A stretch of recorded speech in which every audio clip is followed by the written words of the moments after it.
नमस्कार। हाय। स्वागत करते आपकी दोस्त पुष्पी। इच्छा मुक्ति। ये कहानी सुनते हैं। एक आदमी था। वह अकेले ही अपनी साधना में रत रहता था।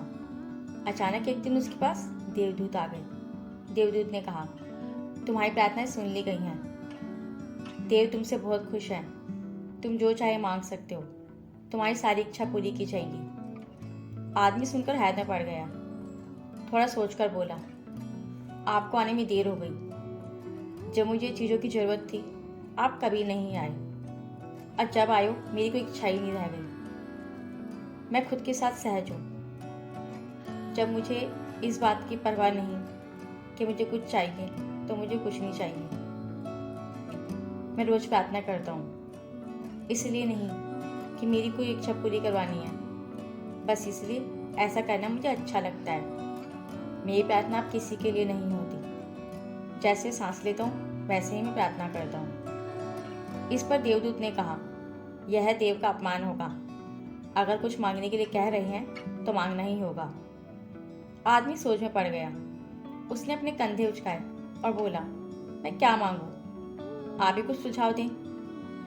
मैंने खुद को स्वीकार कर लिया है। मैं खुद के साथ पूर्ण महसूस करता हूँ। आप देखो कह सकते हो। मेरे इस एहसास के लिए मैं उनका कृतज्ञ हूँ, आभारी हूँ। यह भाव सुंदर है। अब मुझे किसी चीज़ की कमी नहीं है। लेकिन देवदूत जिद पड़े थे। बोले, नहीं, तुम्हें मांगना ही होगा।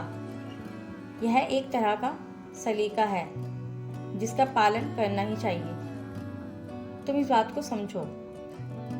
आदमी ने कहा, यही बात है तो देव को कहिए।